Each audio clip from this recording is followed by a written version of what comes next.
Hi guys, good morning. ಇವತ್ತು ನಿಮಗೊಂದು ಹೊಸ ಪ್ಲೇಸು. ಸೊ ನಾನು ಕರ್ನಾಟಕದಲ್ಲಿ ಪಾವಗಡ ಅಂತ ಒಂದು ಜಾಗಕ್ಕೆ ಬಂದಿದ್ದೀನಿ. ಸೊ ಪಾವಗಡ ಭಾರಿ ಫೇಮಸ್ಸು. ಇಲ್ಲೊಂದು ಶನಿ ಮಹಾತ್ಮ ಟೆಂಪಲ್ ಅಂತ ಒಂದಿದೆ. ಸೊ ಐತಿಹಾಸಿಕವಾಗಿ ಬಹಳ ಪ್ರಸಿದ್ಧಿ ಹೊಂದಿದೆ. ಸೌತ್ ಇಂಡಿಯಾದಲ್ಲೇ ಬಹಳ ಪ್ರಸಿದ್ಧಿ ಹೊಂದಿರೋ ಒಂದು ಶನಿ ಮಹಾತ್ಮ ಟೆಂಪಲ್ಲು. ಸೊ ಇಲ್ಲಿ ನೋಡ್ಬೋದು ನಾನು ಹಿಂದ್ಗಡೆ. ಸೊ ಇದು ಬಂದು ನಮ್ಮ ತುಮಕೂರು ಜಿಲ್ಲೆಯ ಪಾವಗಡದಲ್ಲಿದೆ. ಸೊ ಪಾವಗಡ ತಾಲೂಕು. ಸೊ ಇದು ನಿಮ್ಗೆಲ್ರಿಗೂ ಗೊತ್ತಿದೆ, ಪಾವಗಡ ಭಾರತದ ಸೋಲಾರ್ ಸಿಟಿ. ಸೊ ಇಲ್ಲಿ ಭಾರತದ ಅತಿ ದೊಡ್ಡ ಒಂದು ಸೋಲಾರ್ ಪಾರ್ಕ್ ಇದೆ. ಸೊ ಇಲ್ಲಿ ಪಾವಗಡಕ್ಕೆ ಬಂದ್ರೆ ನೀವು ಶನಿ ಮಹಾತ್ಮ ದೇವಸ್ಥಾನ ಒಳ್ಳೆದೆ, ಪಾವಗಡದ ಬೆಟ್ಟ ಹಾಗೂ ಬೆಟ್ಟದ ಮೇಲೆ ಒಂದು ಬೃಹದಾಕಾರದ ಒಂದು ಕೋಟೆ ಇದೆ. ಸೊ ಹಾಗೆ ನಾಗಲಮಡಿಕೆ, ಕೋಟೆ ಆಂಜನೇಯ ಸ್ವಾಮಿ, ಹೀಗೆ ಹಲವಾರು ದೇವಸ್ಥಾನಗಳಿದೆ. ಸೊ ಅದಕ್ಕೆಲ್ಲ ಭೇಟಿ ನೀಡಬಹುದು. ಸೊ ಈ ದೇವಾಲಯವನ್ನು 1955ರಲ್ಲಿ ಮರು ನಿರ್ಮಾಣ ಮಾಡಲಾಗಿದೆ ಅಂತಲೂ ಹೇಳ್ತಾರೆ. ಸೊ ಈ ದೇವಾಲಯದ ಮೇಲ್ಗಡೆ ಒಂದು ಆಕರ್ಷಕವಾದ ಗೋಪುರ ಮತ್ತು ಅದರ ಕೆಳಗಡೆ ಗರ್ಭಗುಡಿಯನ್ನು ಕೂಡ ಕಟ್ಟಿದ್ದಾರೆ. ಸೊ ಗೋಪುರದ ಮೇಲೆ ಹಲವಾರು ರೀತಿಯ ವಿಗ್ರಹಗಳಿವೆ. ಅವುಗಳಲ್ಲಿ ಹೆಚ್ಚಾಗಿ ಶೈವ ಮತ್ತು ವೈಷ್ಣವ ಪಂಥದ ಮೂರ್ತಿಗಳನ್ನು ಕಾಣಲಿಕ್ಕೆ ನೋಡಬಹುದು ಇಲ್ಲಿ. ಸೊ ಇಲ್ಲಿ ಗಣಪತಿ, ಶನೇಶ್ವರ ಸ್ವಾಮಿ, ಹಾಗೆ ಮಹಾಲಕ್ಷ್ಮಿ, ಸತ್ಯನಾರಾಯಣ ದೇವರನ್ನು ಕೂಡ ನೋಡ್ಲಿಕ್ಕೆ ಸಿಗುತ್ತದೆ. ಸೊ ಇಲ್ಲಿ ಯಾರಿಗಾದ್ರೂ ಜಾತಕದಲ್ಲಿ ಏನಾದರೂ ಶನಿ ದೋಷಗಳಿದ್ರೆ ಅವರು ಈ ಕ್ಷೇತ್ರಕ್ಕೆ ಬಂದು ಸರ್ವ ಸೇವೆಯನ್ನು ಮಾಡಿಸಿದರೆ ಅವರ ಎಲ್ಲಾ ಶನಿ ದೋಷಗಳು ನಿವಾರಣೆ ಆಗುತ್ತೆ ಎಂಬುದು ಇಲ್ಲಿ ಭಕ್ತರಲ್ಲಿ ಅಪಾರ ನಂಬಿಕೆ ಇದೆ. ಸೊ ಮಕ್ಕಳು ಇಲ್ಲದವರು ಹಾಗೂ ಉದ್ಯೋಗಾಕಾಂಕ್ಷಿಗಳು, ಮದುವೆ ಆಗದೆ ಇರೋರು, ಸೊ ಇಲ್ಲಿ ಬಂದು ಹರಕೆ ಹೊತ್ತಿದ್ರೆ ಅವರಿಗೆ ಬಹಳಷ್ಟು ಬೇಗ ಫಲ ಪ್ರಾಪ್ತಿಯಾಗುತ್ತೆ ಅಂತ ಕೂಡ ಇಲ್ಲಿ ಹೇಳಲಾಗುತ್ತದೆ. ಸೊ ಹಾಗೂ ಈ ಕ್ಷೇತ್ರಕ್ಕೆ ಜನಸಾಮಾನ್ಯರಲ್ಲದೆ ರಾಜಕಾರಣಿಗಳು, ಸಿನಿಮಾ ನಟರು ಹಾಗೂ ಉದ್ಯಮಿಗಳು ಕೂಡ ಆಗಮಿಸುತ್ತಾರೆ. ಸೊ ನಾನು ಇವಾಗ ದೇವಸ್ಥಾನದ ಮುಖ್ಯ ದ್ವಾರದ ಹತ್ರ ಇದ್ದೀನಿ. ಸೊ ಒಳಗಡೆ ಹೋಗುವ. ಸೊ ದೇವಸ್ಥಾನದ ಮುಖ್ಯಸ್ಥರ ಜೊತೆ ಮಾತಾಡಿ ಇನ್ನು ಹಲವಷ್ಟು ವಿಷಯಗಳನ್ನ ತಿಳ್ಕೊಳ್ಳುವ. ನೀವು ದೇವಸ್ಥಾನಕ್ಕೆ ಹೊಸದ ಬಂದಿದ್ದೀರಾ? ಹೌದು, ಫಸ್ಟ್ ಟೈಮ್. ಪೂಜೆ ಆಯ್ತು ನಮ್ದು. ಆಯ್ತಾ? ಪೂಜೆ ಎಲ್ಲ ಆಯ್ತಾ? ನಾವು ಏನೋ ರಿನೋವೇಷನ್ ಇಟ್ಕೊಂಡ್ಬಿಟ್ಟಿದ್ದೀವಿ. ಅದಂತೂ ಏನಾಗಿದೆ, ಇದು ದೇವಸ್ಥಾನ ಕಟ್ಟಿ 1953 ಕಟ್ಟಿರೋದು ಇದು. ಓಕೆ, ನಾನು ತೆಗಿತಾ ಇದ್ದೀನಿ ನಿಮ್ದು ವಿಡಿಯೋ. ಹೌದಾ? ಇದು ಶ್ರೀ ಶೀತಲಾಂಬ ಹಾಗೂ ಶನಿಮಹಾತ್ಮ ದೇವಸ್ಥಾನ. ಇದು ಮೂಲತಃ ಶೀತಲಾಂಬ ದೇವರು ಸುಮಾರು 500 ವರ್ಷದ ಕೆಳಗಡೆ ಪ್ರತಿಷ್ಠಾಪನೆ ಆಗಿರುವಂಥದ್ದು. ಇದು ಶಾಂತಿಗೋಸ್ಕರ ಸ್ಥಾಪನೆ ಮಾಡಿರುವಂಥದ್ದು. ಈ ಯಂತ್ರ ಶೀತಲಾಂಬ ಯಂತ್ರ ಅಂತ. ಇದು 72 ಬೀಜಾಕ್ಷರದಲ್ಲಿ ಬರೆದು ಸಾಲಿಗ್ರಾಮದ ಮೇಲೆ ಸ್ಥಾಪನೆ ಮಾಡಿದ್ದಾರೆ. ಇದರಿಂದ 1953ರಲ್ಲಿ ಶ್ರೀ ಶನಿಮಹಾತ್ಮನ ಸ್ಥಾಪನೆ ಮಾಡಬೇಕು ಅಂತ ನವಗ್ರಹ ಸ್ಥಾಪನೆ ಮಾಡಿದ್ದಾರೆ. ಈ ನವಗ್ರಹಗಳು ಇದ್ದುಕೊಂಡು ಶನಿಮಹಾತ್ಮನ ಪ್ರಧಾನವಾದ ಪೂಜೆಯನ್ನು ಇಲ್ಲಿ ತನಕ ನಡೆಸ್ಕೊಂಡ್ಬಂದಿದ್ದಾರೆ. ಇದಕ್ಕೆ ಪ್ರತಿ ಶನಿವಾರ ಸುಮಾರು 10ರಿಂದ 15 ಸಾವಿರ ಜನ ಭಕ್ತಾದಿಗಳು ಭೇಟಿ ಕೊಡ್ತಾರೆ. ಹಾಗೂ ಮೊದಲನೇದಾಗಿ ಎಲ್ಲ ಬರುವಂಥ ಎಲ್ಲ ಭಕ್ತಾದಿಗಳು ನಮ್ಮ ಶನಿ ಮಹಾತ್ಮ ದೇವಸ್ಥಾನದಲ್ಲಿ ದೇವರಿಗೆ ತೈಲಾಭಿಷೇಕ, ಪಂಚಾಮೃತ ಅಭಿಷೇಕ ಹಾಗೂ ಕುಂಕುಮಾರ್ಚನೆಗಳನ್ನ ಮಾಡಿಸಿ ಅವ್ರ ಭಕ್ತರು ಇದಕ್ಕೆ ಪಾತ್ರರಾಗ್ತಾ ಇದ್ದಾರೆ. ಇದೇ ಥರ ಬಂದಂಥ ಎಲ್ಲ ಭಕ್ತಾದಿಗಳು ನಮ್ಮ ದೇವಸ್ಥಾನದ ವತಿಯಿಂದ ನಿತ್ಯ ಪ್ರಸಾದ ವಿನಿಯೋಗ ಇದೆ. ಪ್ರತಿದಿನ ಬಂದು ನೀವು ಪ್ರಸಾದನ ಬಂದಂಥ ಭಕ್ತಾದಿಗಳು ಸ್ವೀಕರಿಸ್ಬೋದು. ಹಾಗೂ ಶನಿವಾರ ದಿವಸ ವಿಶೇಷವಾಗಿ ಸುಮಾರು 10,000 ಜನ ಭಕ್ತಾದಿಗಳು ಪ್ರಸಾದ ಸ್ವೀಕರಿಸ್ತಾ ಇದ್ದಾರೆ. ಇದೇ ರೀತಿ ಪ್ರತಿ ವರ್ಷವೂ ಶ್ರಾವಣ ಮಾಸದಲ್ಲಿ ಲಕ್ಷಾಂತರ ಜನ ಭಕ್ತಾದಿಗಳು ಬರ್ತಾ ಇದ್ದಾರೆ. ಪ್ರತಿ ಶನಿವಾರ, ಶ್ರಾವಣ ಮಾಸದ ಶನಿವಾರ ಸುಮಾರು 50ರಿಂದ 60 ಸಾವಿರ ಜನ ಭಕ್ತಾದಿಗಳು ಬಂದು ಸೇವೆ ಸಲ್ಲಿಸ್ತಾ ಇದ್ದಾರೆ.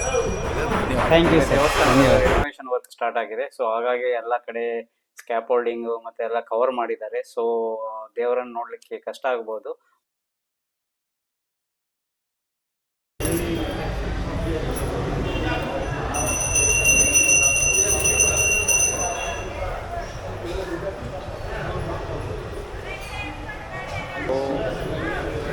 ಈ ಸ್ಥಳದ ಮತ್ತೊಂದು ವಿಶೇಷತೆ ಏನಂದ್ರೆ, ಸೊ ಶ್ರಾವಣ ಮಾಸದಲ್ಲಿ ಅದು ಹೆಚ್ಚಿನ ಮಹಿಳೆಯರು ಇಲ್ಲಿಗೆ ಬಂದು ತಮ್ಮ ಕೇಶ ಮುಂಡನೆ ಮಾಡಿಸ್ತಾರಂತೆ, ಅಂದ್ರೆ ಕೂದಲನ್ನ ತೆಗೆಸುವುದು. ಸೊ ದಕ್ಷಿಣ ಭಾರತದಲ್ಲಿ ಅತಿ ಹೆಚ್ಚು ಕೇಶ ಮುಂಡನೆ ಮಾಡುವ ಒಂದು ಸ್ಥಳ ಅಂತಲೂ ಕೂಡ ಇದು ಪ್ರಸಿದ್ಧಿ ಹೊಂದಿದೆ. ಸೊ ಶ್ರಾವಣ ಮಾಸದಲ್ಲಿ ವಿಶೇಷ ಪೂಜೆ ನಿರ್ವಹಿಸಲಾಗುತ್ತದೆ. ಸೊ ಆ ಸಮಯದಲ್ಲಿ ಕರ್ನಾಟಕ, ಆಂಧ್ರ ಪ್ರದೇಶ, ತಮಿಳುನಾಡು ಹಾಗೂ ದೇಶದ ನಾನಾ ಭಾಗಗಳಿಂದ ಜನರು ಬಂದು ದೇವರ ದರ್ಶನ ಮಾಡಿ ಅವರ ಕಷ್ಟಗಳು ದೂರವಾಗಿ ಅವರು ಅಂದ್ಕೊಂಡಿದ್ದ ಕೆಲಸಗಳೆಲ್ಲ ಕಾರ್ಯಸಿದ್ಧಿ ಆಗಬೇಕು ಅಂತ ಹೇಳಿ ದೇವರಲ್ಲಿ ಪ್ರಾರ್ಥನೆ ಮಾಡಲಾಗುತ್ತದೆ. ಸೊ ಸದ್ಯ ದೇವಸ್ಥಾನದಲ್ಲಿ ರಿನೋವೇಷನ್ ವರ್ಕ್ಸ್ ನಡೀತಾ ಇರೋದ್ರಿಂದ ಸೊ ದೇವಸ್ಥಾನದ ಒಳಗಡೆ ಎಲ್ಲ ಕಡೆ ಕೆಲಸ ನಡೀತಾ ಇದೆ. ಸೊ ದೇವರ ವಿಗ್ರಹಗಳನ್ನೆಲ್ಲ ಕೆಲವನ್ನ ಕವರ್ ಮಾಡಲಾಗಿದೆ. ಸೊ ನೋಡ್ಲಿಕ್ಕೆ ಆಗೋದಿಲ್ಲ. ಸೊ ಇಲ್ಲಿ ಮುಂದೆ ಕಾಣಿಸ್ತಿರೋದೇ ನಮ್ಮ ಶೀತಲಾಂಬೆ ದೇವಿಯ ಒಂದು ವಿಗ್ರಹ. ಸೊ ತಾಯಿ ಶೀತಲಾಂಬೆಗೆ ಒಂದು ನಮನ ಮಾಡುವ. ಸೊ ಹಾಗೆ ನಮಗೆ ಶನೇಶ್ವರ ದೇವರ ಒಂದು ದರ್ಶನ ಹಿಂದ್ಗಡೆಯಿಂದ ಆಗಲಿಲ್ಲ. ಸೊ ಹಿಂದ್ಗಡೆ ಕ್ಯೂ ಅಲ್ಲಿ ಹೋಗುವ.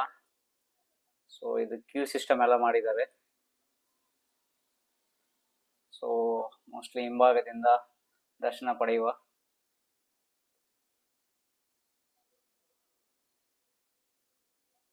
ಎಸ್, ಫೈನಲಿ ಅಟ್ಲೀಸ್ಟ್ ಹಿಂಭಾಗದಿಂದ ಒಂದು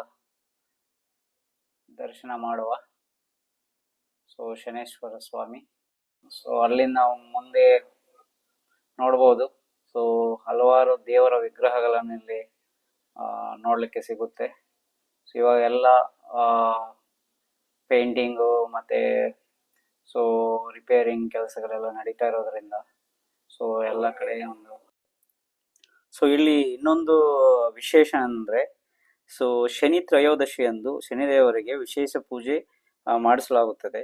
ಸೊ ಸಾಧ್ಯವಾದರೆ ನೀವೆಲ್ಲ ಒಮ್ಮೆ ಆದರೂ ಈ ಶನಿ ಮಹಾತ್ಮ ದೇವಸ್ಥಾನಕ್ಕೆ ಭೇಟಿ ನೀಡಿ ಸೊ ದೇವರ ದರ್ಶನ ಮಾಡಿ ಅಂತ ಹೇಳುತ್ತಾ, ಈ ಪಾವಗಡ ಅಂತ ಈ ಜಾಗ ಏನಿದೆ, ಸೊ ಇದು ತಾಲೂಕ್ ಹೆಡ್ ಕ್ವಾರ್ಟರ್ಸ್. ಇದು ತುಮಕೂರು ಜಿಲ್ಲೆಯಲ್ಲಿ ಬರುತ್ತೆ. ಸೊ ಇದು ತುಮಕೂರು ಜಿಲ್ಲೆ ಬಂದ್ಬಿಟ್ಟು ನಮ್ಮ ಕರ್ನಾಟಕದಲ್ಲೇ ಇದೆ. ಸೊ ಇದು ಬೆಂಗಳೂರಿನಿಂದ ಒಂದು 150 ಕಿಲೋಮೀಟರ್ ದೂರದಲ್ಲಿದೆ. ಹಾಗೂ ನಮ್ಮ ದಕ್ಷಿಣ ಭಾರತದಲ್ಲಿ ಬಹಳ ಪ್ರಸಿದ್ಧಿಯನ್ನು ಹೊಂದಿರುವ ಒಂದು ಶನಿ ಮಹಾತ್ಮ ದೇವಸ್ಥಾನ. ಸೊ 500 ವರ್ಷಗಳ ಒಂದು ಇತಿಹಾಸ ಇದೆ ಈ ದೇವಸ್ಥಾನಕ್ಕೆ. ಈ ವಿಡಿಯೋ ನೋಡುತ್ತಿರುವ ನಿಮಗೆಲ್ಲರಿಗೂ ಶನಿ ಮಹಾತ್ಮನ ಕೃಪೆ ಇರಲಿ ಅಂತ ಹೇಳಿ ದೇವರಲ್ಲಿ ಪ್ರಾರ್ಥನೆ. ಕೆಲವರು ಭಕ್ತರಿದ್ದಾರೆ, ಸೊ ಅವ್ರ ಜೊತೆ ಮಾತಾಡುವ. ಮಗನ್ ತೋರಿಸ್ತೀರಾ? ಹೆಸರೇನು ಮಗಂದು? ವಿಹಾನ್ ಸಾವರಾವ್. ವಿಹಾಂತ್. ಯಾವ ಊರು ನಿಮ್ದು? ಕಲ್ಯಾಣ್ ದುರ್ಗ. ಹಾಯ್. Say hi. ಹಾಯ್. ಇಲ್ಲಿ ನಮ್ಮ ಚಿಕ್ಕ ಹುಡುಗ ಇದ್ದಾನೆ, ವಿಹಾನ್ ಅಂತ. ವಿಹಾನ್ ಅಂತ. ಸೊ ಇವರು ಶನಿ ಮಹಾತ್ಮ ಟೆಂಪಲ್ಗೆ ಬಂದಿದ್ದಾರೆ. ಅವರ ದೇವರು ಒಳ್ಳೆಯದಾಗಲಿ, ಇರುವ ಶನಿ ಎಲ್ಲ ಹೋಗಲಿ. Thank you. ದೇವರಿಗೆ ತಂದಿರೋ ಎಲ್ಲ ಪೂಜಾ ಸಾಮಗ್ರಿಗಳನ್ನು ಇಲ್ಲಿ ಸಮರ್ಪಣೆ ಮಾಡಿ ದೇವರಿಗೆ ಕೈ ಮುಗಿದು ಸೊ ಇಲ್ಲಿನ ವಿಡಿಯೋವನ್ನು ಮುಕ್ತಾಯ ಮಾಡುವ. ವೀಕ್ಷಕರೇ, ನಿಮಗೆ ಈ ವಿಡಿಯೋ ಇಷ್ಟ ಆಗಿದ್ರೆ ಒಂದು ಸಬ್ಸ್ಕ್ರೈಬ್ ಮಾಡಿ, ಹಾಗೆ ಶೇರ್ ಮಾಡಿ, ಲೈಕ್ ಮಾಡಿ. So thank you for watching my channel.